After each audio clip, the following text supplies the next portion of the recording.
All right, everyone, welcome back into another NBA props video. Gonna be touching on the top prop bets today on both PrizePicks and Underdog, but also it is gonna be Taco Tuesday on PrizePicks, so I'm gonna be touching on the top prop bets for Taco Tuesday as well. That's right, guys, it's profit day. Let's go in and get into it. But first, as always, a quick recap from yesterday. So just for the sake of convenience, I'm just showing you guys this one. Very good day yesterday as a whole, 7 for 9 on the day. Malcolm Brogdon ended up just missing. Some of the other props where I mentioned once we have those available would crush. And someone brought up actually a good question. They're like, why is Jalen Duren's prop line never available until like an hour before lineup lock? And we actually saw this with Derek White the previous night. I just think that those are lines that leave sportsbooks, PrizePicks, and Underdog as well just a little bit too volatile, where it's tougher for them to predict. So if they can reduce the volume on a prop like that by giving it out later, I think that's the reason as to why. Now, Duren obviously ended up crushing it. Looking at this slip, it was funny. It depends really on if you played on Underdog or not. It didn't really matter with J-Val. Obviously,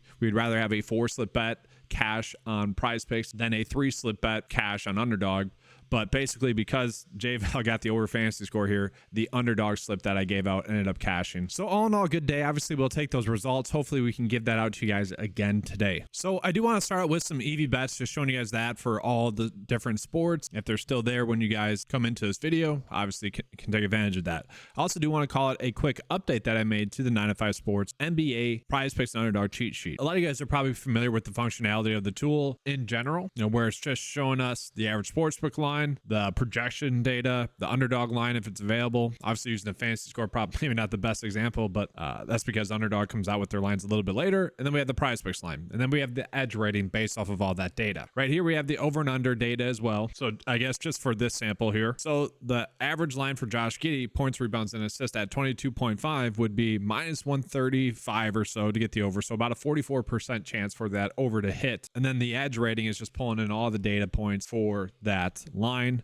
and then giving us that rating. But what I did is I took the next step further. And so you click on the prop and then you scroll down here. That's going to show you guys some more updated data points. And what I updated in here is kind of the blue data points. So I really like this because like something like yesterday, Daniel Gafford, where maybe the average sportsbook line was telling us to bet the under. And then, to me, I'm like, that doesn't seem right. I actually told you guys I'm probably betting the over on this one. And that was a slip that you guys could have ran out as well. This is kind of a good example of that, where the lines that I'm pulling in here, we have his average score, and this is going to be based off of PrizePicks throughout the season, his point per minute projection. So that's going to be this average times his projected minutes. DVP, and this is a data point that I'm very proud of. So it takes in the production, defense versus position, times his projected minutes. And then it also takes into account what the line should be based off of the projected minutes that we have. So obviously the average isn't that different, but all in all, everything is telling us that Mark Williams should be over fantasy score tonight. So I did want to show you guys that, but we also have some other bets coming in. So let's take a peek at those, and I'll be getting into the game by game breakdown. So yesterday had a pretty good day college basketball wise, just as an FYI. There's only 2 prop bets that really stood out, and right now we only have 2 prop bets that are really standing out as well. I'd be fine with the under fantasy score here. We can see that this is clearly overvalued, and for what it's worth, these are the 2 from yesterday. This one had like a 60% chance to hit yesterday, so it was pretty awesome to see it just crush. But yeah, I'm fine betting the under for this one. And then we have a good EV bet here with DJ Wagner for under 3.5 assists. Take a quick peek at NHL. Again, remember, use the slider pretty much right away. And so here's a pretty good one. Nico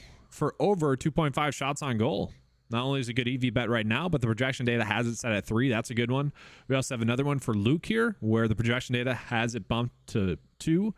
2 pretty good EV bets for shots on goal. But I did just want to start with those EV bets so that you guys can potentially use those depending on when you're watching this video. Start your day. Now let's go ahead and get into the game by game breakdown here. It is a massive slate. I'm not going to take too much time, I don't think. Looking at right now, we got the Bulls versus Celtics at 13-point spread, 219 for the over and under. Not an appealing game there. We do know Derek White currently a game time decision. Drew Holiday currently a game time decision, and Polzin out as well. So we're probably not going to get too many props for this. We did see Tatum really go off in the same scenario last game. And Derek White was someone we were going in on as well with Polzin out. We actually saw that he was probably going to be the most undervalued. Hopefully that was one that you guys were able to get on because he crushed. And so that's going to be my expectation again tonight. Do want to call it Zach LaVine currently questionable as well. as Alex Caruso. If one of those two sit, we can expect usage and really just minutes to go to Patrick Williams. He'd be someone that I'd want to be looking at as well. That was another one that I called out that I'm not even sure if we got that, but if we did, I'm assuming some of you guys had, some pretty good slips with that. So just real quickly taking a peek at Chicago, it does make sense a little bit. We've seen PrizePicks do this quite a bit lately where they're giving us props on players that could potentially shift, and those are the only props that we are getting. I don't think really Zach LaVine shifts it too much, and like we haven't seen that. The data hasn't suggested that too much thus far this season. When Zach LaVine's out, no one gets a huge bump. A little bit surprising given his usage rate. So tough to say what to do there right now. Again, I think Patrick Williams, if Zach LaVine is out, is going to benefit the most, which is what we saw last game, guys. Like 35 minutes in that game, had himself a good game. That's just what the data has told us would happen thus far this season. And so that's what I'm going to expect to happen again. And so let's go ahead and take a peek at Boston. Boston, we got Jaylen Brown, Jason Tatum. And so it makes sense why they're giving us those two. Again, like Derek White is going to be the player that I expect to step up the most. I shouldn't say that. Like Tatum really had a good game. Jaylen Brown could have a good game. Like that could happen. But all in all, the safest like player evaluation in terms of like who we'd want to give the biggest bump to would be Derek White. Okay, last game really dominated again. That was, I don't want to say that was expected, but him having a good game was expected. Him having a game above his averages was expected. And so that's what I would say we would expect again. Now, it was a pace-up spot against Atlanta. That does help. This game is projected to be a blowout against Chicago. That probably hurts the consistency of a prop that we'd want to be going on him hitting. So there is concern. Let's go ahead and get into the next game. We got the Bucks versus the Heat, a 3-point spread, a 227.5 for the over and under. Looking at the injury report, Chris Middleton currently a game time decision.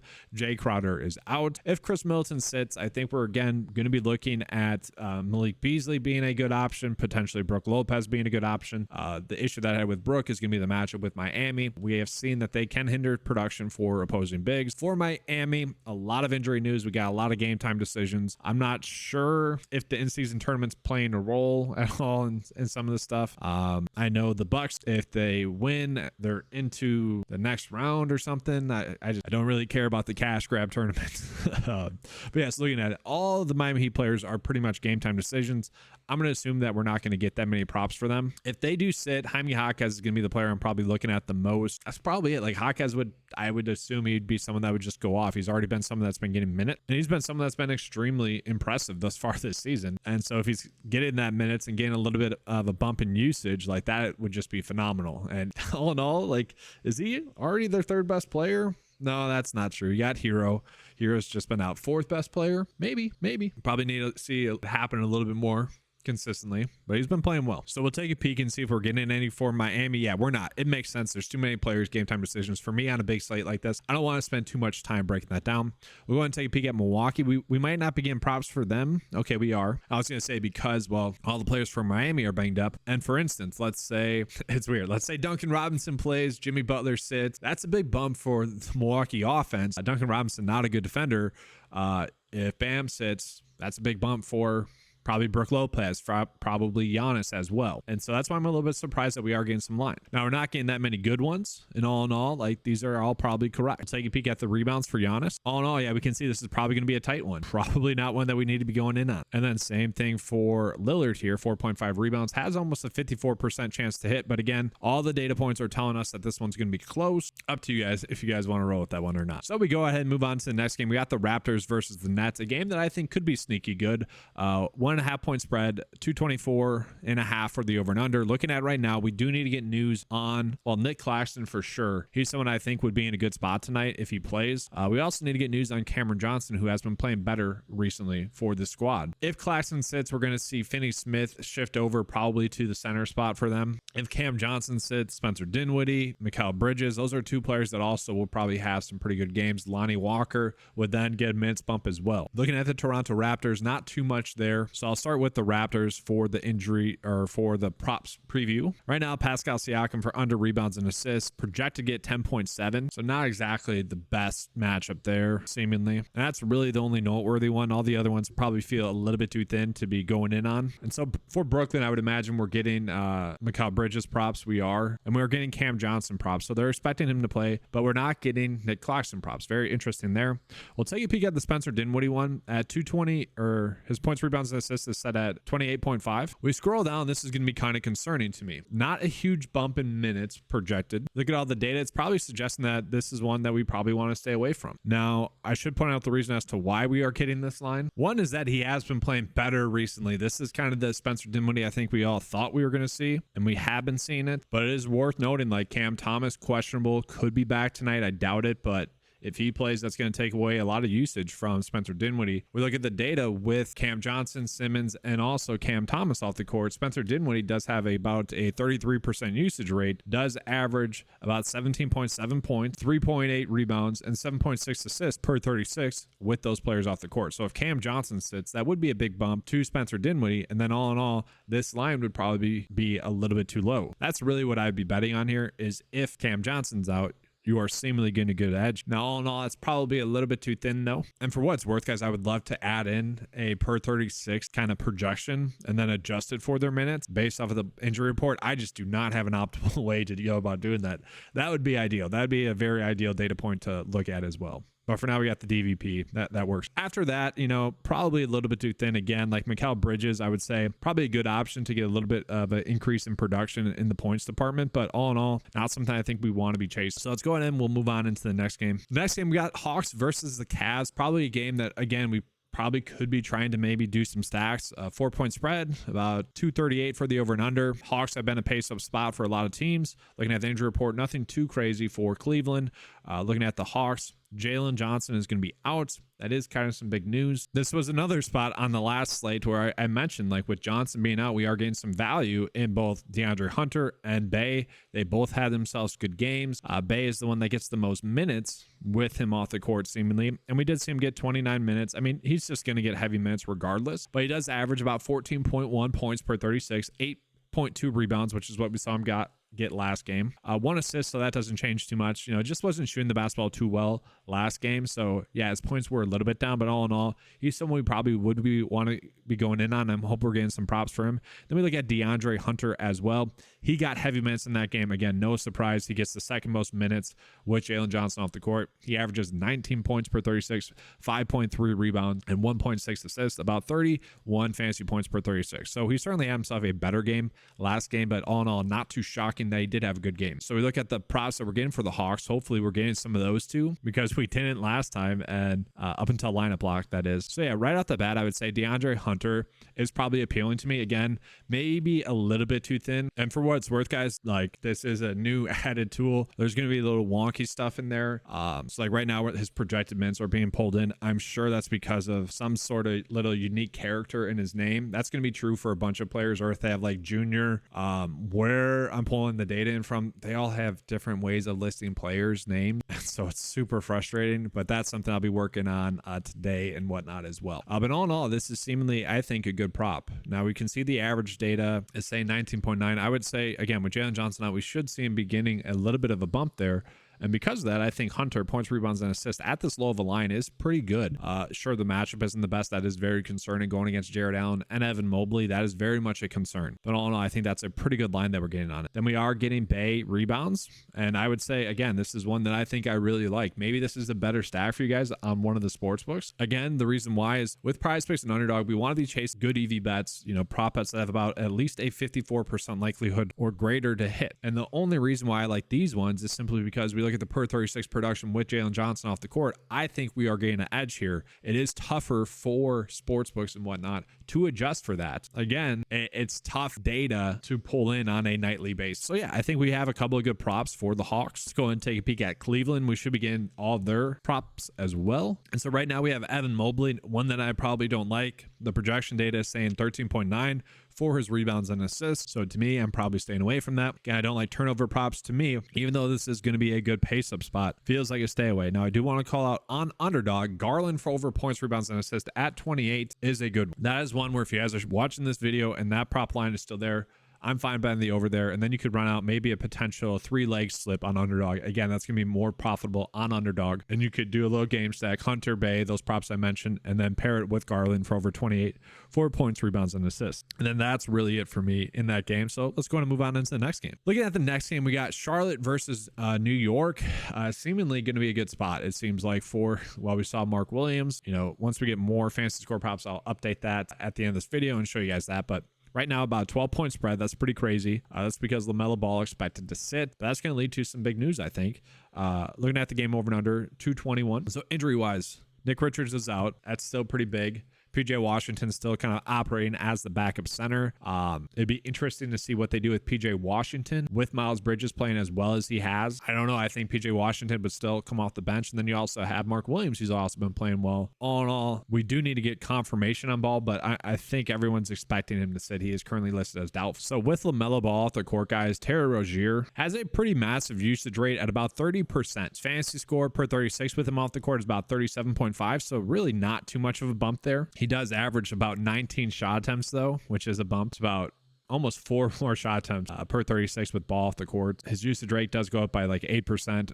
Brandon Miller, someone that as well does see a bump in his usage rate. I don't know. I don't think he's all that great just yet. Now he's shooting the basketball a lot, and I think that's what we expect. Again, with Ball out, he would get about 7 more shot attempts per 36. That's actually pretty crazy. He sees about a 15 bump in his fantasy points per 36 with LaMelo Ball off the court. He averages 23.5 points, 5.9 rebounds, 2.2 assists. So maybe there is something there. And then Mark Williams in general, like, I'll give you guys the data with Ball and Nick Richards off the court. Now Nick Richards wasn't playing heavy minutes, but it certainly was enough to be noteworthy with him off the court. And this is a difficult matchup. That's something I don't love. Okay. I want to point that out. I believe he got into maybe foul trouble in this game, but that's the thing with Mark Williams. You can't depend on his minutes to be there, but when they are, he crushes. So his production with Ball and Richards off the court is about 15.8 points, 13.1 rebounds, averages about 3 blocks plus steals per 36, and scores about 42 fantasy points per 36. So when we go into Charlotte, we saw that Mark Williams at 25.5 for a fantasy score is seemingly a great edge that we are getting. That's going to be really dependent on his minutes. If he does get 27 minutes, I do think we can expect him to get over 25.5. He has been a point per minute player. The concern maybe is honestly maybe not as easy at buckets with Ball off the court. That could be a concern. We see Miles Bridges as well. Miles Bridges has been playing extremely well. I kind of like this in a stack. I think he could have himself a good game. And this is kind of like Portland, guys. And I want to point out another example. So for these guys with these lower sample sizes, this is why I kind of waited throughout the season to get this tool out. Is that because we don't have a full sample size for him? Like he's only played like 4 or 5 games. The day is a little bit skewed here, just as an FYI. But all in all, I do think this line's a little bit too low, especially in a game stack. Like you could run out the Portland strategy. The Portland strategy is pretty much, they are currently being vastly overvalued or undervalued. A lot of the Portland players, we saw Jeremy Grant, Sharp, Ayton, all get their over fantasy scores last night. Malcolm Brogdon was extremely close as well. And it's just like, these are NBA teams. Yes, we take in consideration the over or the point spread, the potential blowout risk, but all in all, you can't really predict when that's going to happen. And so all in all, I actually don't mind a little game stack here. Mark Williams over fantasy score, Miles Bridges over fantasy score, and then even Terry Rozier. Now, I know the data's saying maybe don't do this, but all in all, to me, it does seem to be maybe a slight edge, and especially considering the fact that, you know, you look at the per 36 production, does get a slight bump there. I know the matchup's not the best against New York, but I think I like that one. Then even Brandon Miller, like I think we have a decent stacking opportunity. Again, strategy here would be to bet on the game staying close. And then so I'm hoping that we could run it back with some potential New York Knicks prop. And we kind of could. Like Jalen Brunson at 38 is pretty appealing, I would say. RJ Barrett as well. He's been someone that's struggling a little bit. Even Julius Randle, like these are all seemingly decent options if you guys want to run out a game stack. Now the matchup's going to be a little bit better for New York going against Charlotte, especially for the bigs. Like Julius Randle should really be able to crush here. And we look at all the data points, that's what it's suggesting as well. DVP wise, as long as he does get around 36 minutes or even his average, he should be able to get there. And it's going to be the same thing for Jalen Brunson, who also gets a bump as well. I do want to call it RJ Barrett here real quick. Like he has been someone that lately has just not been shooting the basketball well. You look at the 2 games against Charlotte that he had, one good game, game shooting it and then one bad game. And so we know that's RJ Barrett. He's very much shot dependent, but kind of given the fact that he's struggled the last few games, I expect him to have a good game in this one. And kind of looking at it matchup wise, Minnesota is seemingly a good team. You got Miami. That's always a difficult matchup. Phoenix, that was a little bit worrisome, but all in all, much better matchup for him tonight. I kind of expect him to have a good night shooting tonight. So that's where if you want to run out the fantasy score there, you can. And again, it's not going to be pretty because he is very much shot dependent. Most of his production, like 80% of it, is coming from points. If you just want to do points for him, you could as well. Like at 17.5, I think that's a good kind of sports. All right, so moving on into the next game, we got the Thunder versus the Timberwolves, about a 3-point spread. 229 for the over and under. Looking at the injuries, a pretty clean game in terms of injuries, so definitely interesting there. And so starting with OKC, I don't want to hear any Josh Giddey under jokes, but this is definitely an interesting prop bet. Okay, the minutes we haven't been able to trust, averages 27 minutes. We haven't projected to get 29, and I do want to call out that Jalen Williams is back. And so with Jalen Williams back, I think we're going to see Josh Giddey's minutes actually go down. I am saying that I think the projected minutes that we have here is wrong. I probably am wanting to bet the under here. All in all, to me, probably just a stay away where, you know, the data is kind of all over the place there. I don't like that one. And I think the minutes are going to be down. And so again, if the minutes are down, a lot of these data points here where it's being pulled in by projected minutes, I'm going to assume that he's going to get under. And so I guess that is a good prop bet, under 22.5. And we do look at the game log, like been extremely inconsistent. So yeah, I think that is a good prop bet we can go in. Then from there, we have Dort for over 0.5 steals, an okay one there. The issue with him again is that just not getting too many minutes, and really, I mean, hasn't had that many steals lately. I'm assuming that this is just a matchup based thing, not something that I want to chase too much. Let's go and take a peek at Minnesota. Yeah, Minnesota right now, all in all, probably a little bit too thin for all these. Maybe Gobert for under 13.5 points. Interesting here that his points and assists is also set at 13.5. So like, yeah, if you were going to do the under points, it's probably a slight edge that we are getting there. So that's one I don't mind, but that's really it there. So let's go ahead and move on into the next game. Houston versus Dallas, 4-point spread, about 230 for the over and under. Looking at it, Derek Lively currently a game time decision. All in all, we have been chasing bigs against Dallas. That's been a thing. I haven't looked to see if Lively being active or inactive is going to help or hurt too much. We do have a lot of injury news, though, for the Rockets. Brooks, game time decision. Van Fleet, game time decision. Eason and Tate being game time decisions. Now, the reason why they're listed as game time decisions, I think they're all probable, but it is the front end of a back-to-back. With that, maybe half of them potentially. Now, this is, you know, the in-season tournament, so maybe they play. But if any of them do sit, especially Eason or Tate, then Jabari Smith is going to be someone that we could probably lock into at least 30 minutes. And if he is someone that is going to give us 30 minutes, that would be awesome. And this is a great matchup again. I think we want to be targeting bigs against Dallas, Jabari Smith, Sengun. Those are both going to be two players we want to go in on. And so I'm hoping that we are getting good props for them. Let's take a peek. And not too much. I would say Sengun at 36.5, guys. That is something I think I want to be going in on. And so yeah, looking at guys, DVP wise, Dallas gives up about 11 points, 6.5 rebounds, 1.8 assists. I mean, they're just giving up a lot of production to opposing bigs. And so for Sengun here, he should be able to crush. We see DVP wise, yeah, that is potentially a big edge, especially if those minutes are there. But really, every data point that we're seeing here suggests that the over is most likely going to be the option. Now, it is close, but all in all, we're expecting the over to hit. And so that's another one that I like. Again, I wish the percent likelihood was a little bit higher here, but that's a matchup that I'm fine chasing. We do see Jabari Smith potentially for rebounds and assist as a good one. I'm actually curious, where is his points, rebounds, and assists at? That is slightly where the under is being favored. So, okay there. Maybe a little bit too thin, all in all. But I do like Sengun there. Then we look at Dallas. To me, all these are a little bit too thin. Like if Kyrie sits, Grant Williams would get a bump. But with Kyrie expected to play, all in all, they're all a little bit too thin. So we got a few more games left here. Looking at the Warriors versus the Kings, 1.5 point spread, a pretty high scoring game at 236.7. Again, this one might be a game where we have a decent stacking opportunity. Looking at the injury report, the Warriors are going to be good to go. Keegan Murray currently a game time decision. So Kevin Huerter would be someone that would get a bump if Keegan Murray sits. And right now, based on the fact that we're not getting any Keegan Murray props, I think they're expecting him to sit. And based on the fact that we're getting Kevin Huerter props,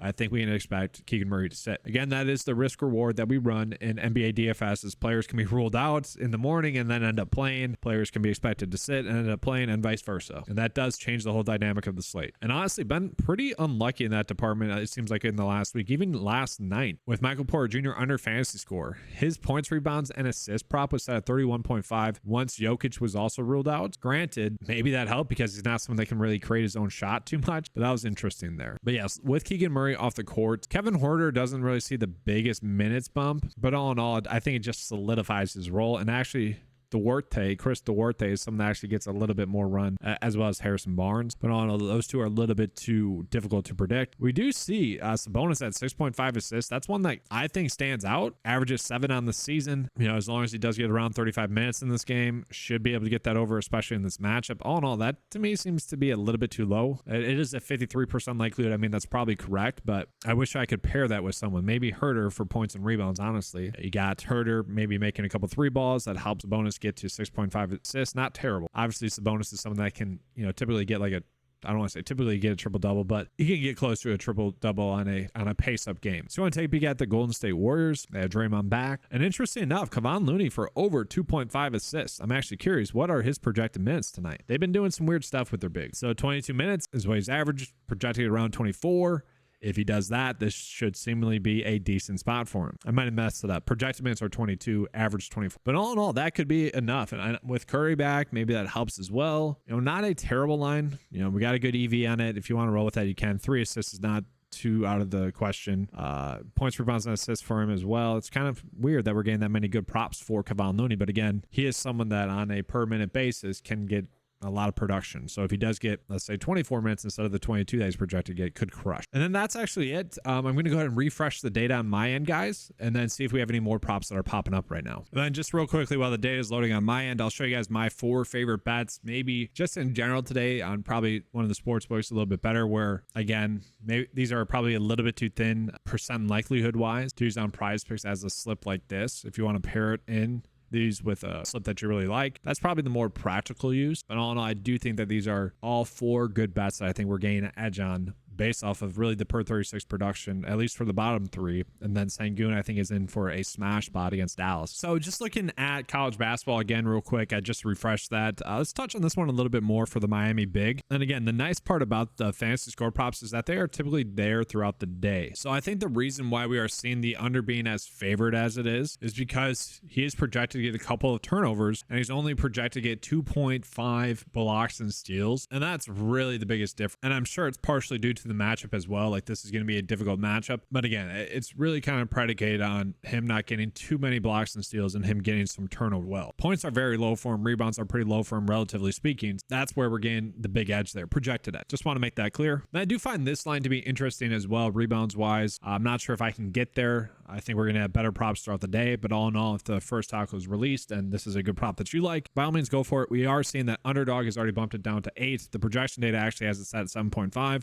about a 53% likelihood already for the under to hit, but all in all, the data points are telling us that the under is probably the way to go there. And so I just did the data refresh, and we're not really getting that many more props in terms of edges for fantasy score, which to me is shocking. Maybe we're seeing a little update of their algorithm there. Maybe, I don't know. We'll see. But all in all, let's see if we're getting any better props on the slate. No, more of the same here. So Giddey is decent. Gordon Hayward slightly good there. Gobert under points seemingly pretty good. I'm fine with all those. Those all seem to be pretty good prop bets. And then, okay, I did one more refresh for college basketball. We are getting a couple more props in there that are decent. So maybe we'll roll with those as well. And I did just update NHL. Let's take a peek at that. And the only one that's kind of popping up right now is actually Connor McDavid for under 3.5 shots on goal, a decent. And literally as I'm finished recording this, we did get the Jalen Brunson points, rebounds, and assists prop dropped. Again, my suggested strategy for you guys is one, stick to the same strategy for every single Taco Tuesday. That way, if you are making the correct decisions, slate in and slate out, especially on Taco Tuesday, that's going to reward you in the long term. So if you're doing a 6 slip bet each time, that's fine. If you're putting all your money on one bet, that's fine. As long as you're making the correct decisions in the long term, that'll pay off. What I suggest the average person to do, 9 to 5 sports, that's what I'm going for here, is I like to tell people to bet the tacos 5 individual times. So whatever you guys see as the 5 best ones, pair that up with the Jalen Brunson taco. And then I do want to mention I did have all those other NBA props that were already out there that you could definitely use as well. That's going to be all for this video. Hopefully you guys enjoyed the coverage. Make sure to give a like and subscribe to the channel. Hit that notification bell as well so you're not missing out on any of the great content. Do appreciate you guys being here. If you guys want access to the 9 to 5 Sports PrizePicks and Underdog NBA cheat sheet, click the link in the description below. Available for just $10 a month. Really good value. That is all for today's video. Thank you guys for watching. Let's have a good slate. And as always, let's keep cashing.